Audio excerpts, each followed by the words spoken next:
Jim Edwards here, joined by Eric Nicksick, head coach of Xtreme Couture here in Las Vegas. Eric, it's been, I think it's almost 2 years since I last spoke to you. It's been that long. It has been that long since we last done an interview, so it's been great to catch up this week. You've got a lot going on at the moment. There's a lot of fights coming up for your gym.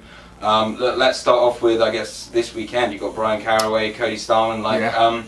And I guess let's talk about the kind of relationship between the gym and Bryan. Is that all still good? We don't get to hear from Bryan a lot. Yeah, no, it's been great with Bryan. And essentially after everything kind of gone down with the relationship with him and Miesha and everything else, I certainly encouraged him to get back in here and get into training. Because really all the guy knows is this gym and his training and help coaching and everything else. So I feel like he lost a little touch with all that, with travel and everything else. So once he kind of got his feet back into the gym and started training again, I think that the juices started flowing again for him to get a fight.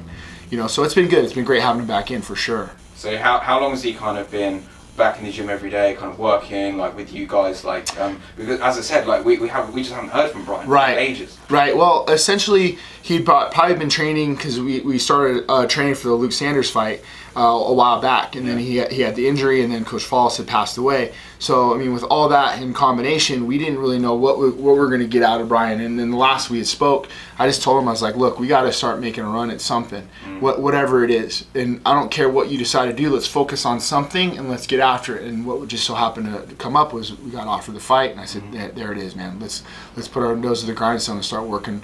And it's been a great camp with him so far. So. I mean, it's very difficult sometimes to tell Bryan's level, right? He gets very high up in the rankings, and then for some reason or whatever, whether it be injuries or whether it's just personal things that are going on in his life. Absolutely. Like, what kind of level can we expect out of Bryan when he's at his best? You know, Bryan's one of those guys where we've seen what he can do when he's at his best, you know, especially with his back against the wall. In the Aljamain Sterling fight, for example, you know, that first round, it looked pretty bleak. And then I just know Bryan, I know the type of fighter that he is, and once he started to get a rhythm, he won the second and third round pretty handily. So with Bryan, it's just one of those things, you just got to make sure you keep his head positive, give him all the things that you need to tell him in a positive light, maybe one or two things that help fix, and then give him some more positivity, and then everything else, it just goes by nature. You know, he's such a good competitor, such a good fighter, that sometimes the simple things are what he just needs to hear. Hey, you look good, everything else is great, blah, blah, blah, blah, let's go, and then everything falls into place with that guy.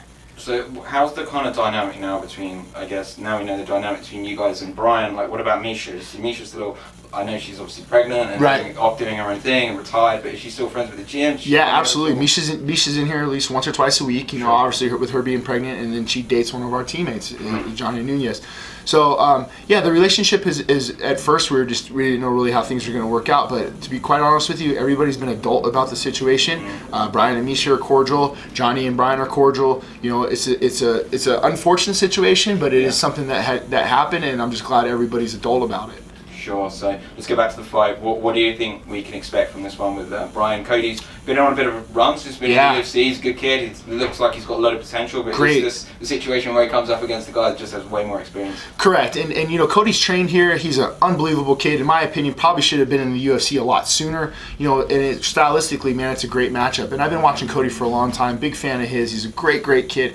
And you're absolutely right. The thing that we do have in our corner is the fact that of experience. So just some of the things that we just hope to try to pull out into the fight. But you know, Cody's athletic, he's dynamic, and all those things, and we just got to find a way to shut that down and work to grind this guy out. Has Bryan worked with Cody before here in the gym? You know, I don't remember. I'm sure he had. If Cody was here training here, I don't remember seeing them ever train together. But when Cody was over here, he was doing a great job in the gym, and he broke his hand and had to move back to Michigan. So you know, that was kind of the end of him being here. I think he was here maybe 3 months. You know, so.